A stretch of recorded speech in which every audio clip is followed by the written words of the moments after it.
Hello, friends, and welcome back to r/ProRevenge. Let's start our video with the story of an accidental revenge on housemates. But before we begin, don't forget to subscribe to our channel if you're new here and turn on notifications so you don't miss a new video every single day. Here we go. Hoist by their own petard. Many years ago, with my first living together girlfriend, we had the second floor of a duplex. Like so many duplexes, there was a foyer in the front that had originally been the front door of the house when it was lived in by a single family. The mailbox was, of course, on the front of the house, so the front door was the logical door to use when getting mail. We were there for several years, through several downstairs tenants, and every single one was a problem of some sort. A week or two after, two new tenants who didn't introduce themselves in any way, shape, or form, which was unusual for the area and for the building, moved in. I got a call from the landlord. He said we'd left the front door open after getting the mail and snow was blowing in from the outside, and if we did it again, he'd start adding fees for heating. We've been here several winters. Why would we start now? Landlord responds that, hey, he checked with the guys downstairs, but they don't use the front door. Oh, they don't, do they? I waited until they were at work one day, then dismantled the lock on the front door and removed the part that the latch used to retract the bolt, making it impossible to unlatch the lock. I figured at the time, hell, if the door wasn't going to open, they'd just use the other route and that'd be that. The actual end result was far more entertaining. One morning, bang, bang, bang! It's a loud sound and it's coming from the front door. I called up my landlord, asked him to stay on the phone, and I go downstairs in my pajamas. Me, is something wrong with the door? Dumb butt, yeah, it won't open. Me, in a gentle voice, so you guys are getting your mail that way?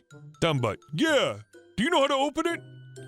I hand him the phone and I smile, then go back upstairs. The landlord had a lot of things to say to those guys, and then one of them came up later and gave me back the phone, at which point the landlord explained that he was very sorry about all the crap about the door, and now that he knew they were lying, he'd charge them if he saw the door open again. They never said anything else to us at any point, and a few weeks later they moved out. And our next story. Veteran mechanic taking advantage of active duty military and retirees messes with the wrong person and his buddy goes down with him.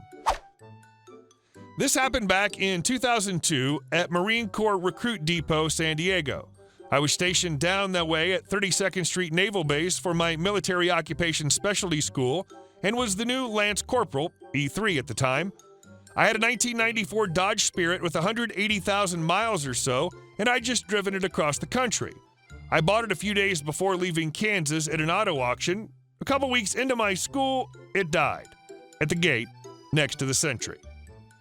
After an initial freakout that I was a suicide bomber and the subsequent search of me and my car, everyone calms down and they help push my car to the top of the hill so I can coast down the other side and into the auto repair shop parking lot, which thankfully went without incident. Before I go in, I call my dad and then his cousin. My dad knows a ton about cars and his cousin is a mechanic with his own very successful shop, like a dozen work bays, and they handle everything from regular cars to farm equipment to semis. I know a fair bit about cars on my own, but he knows everything. Between us, we decide it looks like the distributor or the distributor cap is the issue. My dad's cousin says it's a common sense issue on spirits from this time and recommends I get it fixed here by a real mechanic. Now at this point, it's important to note his shop did a very thorough once-over for me after I bought the car and gave me good notes on the condition of the car in writing from his shop. I go in and talk to the guy at the counter. They're not too busy and pull it into a bay and run their diagnostics. Same thing, distributor cap. Cool. I get the services agreement saying they'll replace it and call me if they find anything else. I hear nothing until the end of the week when they call me and say my car's ready. When I get there, they present me with a bill for like $1,400. Wow. Just wow. Now my heart has stopped beating and I say something about that being a lot for a distributor cap. The guy who owns the place, I find out he's a veteran from way back, breaks off talking to a Master Sergeant E8, and comes over to talk to me. He starts telling me about how it was much worse than they originally thought, and they ended up having to replace my radiator, plus hoses, and my timing belt and a head gasket. I'm still in shock and say something like, the head gasket was fine 2 weeks ago, and so was the radiator and the timing. He puts his hand on my shoulder and tells me I don't know what I'm talking about, and they've been waiting to fail for a long time now. I'm confused now and say that's not possible. I bought it 2 weeks ago, and he cuts me off and says I was sold a complete lemon and I should have had it checked. He says he felt bad for me and this should have cost over $2,000, but he cut me a deal and he can work with me in an installment plan, but he'll have to charge me interest. Now I'm suspicious and starting to get PO'd and say the only repair I authorized was the distributor cap and they should have called me before doing anything else, and I start to explain I've got paperwork from the inspection I had done that said those other things were fine. I'm going to get it from the car, and the master sergeant grabs me by the arm and starts telling me I'm being ungrateful and disrespectful to a respected mechanic and business owner and asks me if I'm implying he's cheating me. Every time I try to open my mouth, he cuts me off and keeps telling the owner not to worry, he'll make sure this young pup pays what's owed. He's threatening to take me over to admin and have my pay docked. Now I'm angry and a bit scared. Another Marine intervenes and says that's a little extreme and to let me say my piece. I get permission to get into my car and get my maintenance history, which includes an oil change, the inspection documentation, and the original quote for the distributor cap work.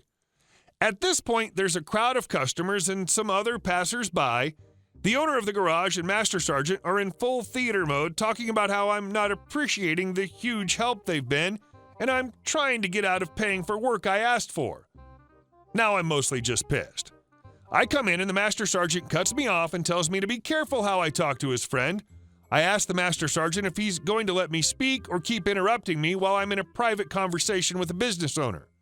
I ask him if he owns part of the shop, no, and why he's so interested in not hearing a Marine out. Then I get out the original statement of services and say the distributor cap is all I agreed to. I also ask why he didn't call me, and he says he called my barracks several times and left messages, including ones telling me the car was undrivable until the repairs were made, so he went with the lowest cost option to get me back on the road. Oops, I say, that's interesting. The only number I gave you is my cell phone, and I don't have any messages or even attempted calls until the previous evening when they left a message that my car was ready. I show everyone my call history, including a captain who's very interested in standing quietly by. The master sergeant is backed off, and the captain is quietly talking to him off on the side. Now the owner is backpedaling a bit and saying he was thinking of a different customer, but he's already made the replacement and has to charge me for the work. Then I pull out the stuff from the inspection and have some fun little statements in it, like timing belt good, timing good, check again in 30K miles, radiator appears to be recently replaced, all hoses new in last 6 months, nothing on the head gasket, but there's a statement that there are no leaks in that area, which is why he said he had to replace it. I say he can put all my original stuff back on because all I'm paying for is the distributor cap work. He gets red-faced and starts demanding I pay for the labor, and he can't put things back on because they were too badly damaged in the removal process. Now some old retired guy chimes in from the back and asks what kind of mechanic damages things when they take them apart. The owner drags out my radiator, and there's a giant hole in one side that looks like it was stabbed with a crowbar.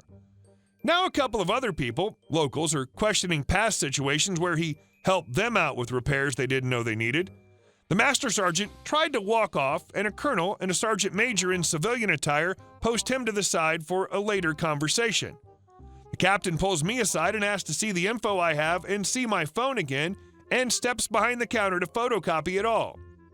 He has a truly evil grin. Turns out he's a prior enlisted former infantry Marine who became an officer after going back to college. He's suspected this shop of being crooked for a while, but never had enough proof. He's on the commanding general's staff, and they were looking into complaints from permanent personnel and retirees in the area. The owner's sweating bullets now. I only pay for the distributor cap and get a statement that says my balance is 0, so he doesn't try anything in the future. The captain takes me to dinner and gets my info and basically a statement from me of what happened. After dinner, he takes me back to his office while he types up something for me to sign about the whole incident, and I call Verizon to get them to fax over the incoming/outgoing calls from my number for the past week. He explains that the master sergeant has been steering a lot of customers to his buddy, and they suspect he's getting kickbacks. The captain and several others have been taking their cars there for months, trying to catch the guy doing what he did to me. The master sergeant sealed his fate when he started threatening to take my pay. They suspected he was getting kickbacks or favors in exchange for hooking up his buddy. Now he has the justification he needs to formally look into the master sergeant.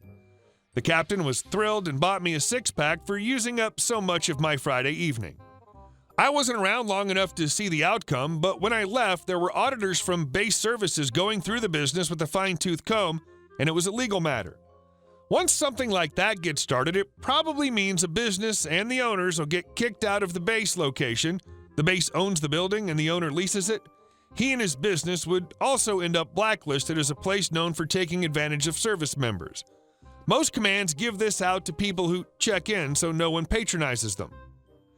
It still boggles my mind that one veteran would try to use that status to take advantage of others, or that a senior Marine would do that to other Marines.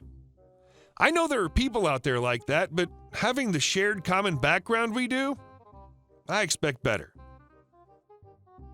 Hey guys, thank you all for watching the video. I'll see you in the next one.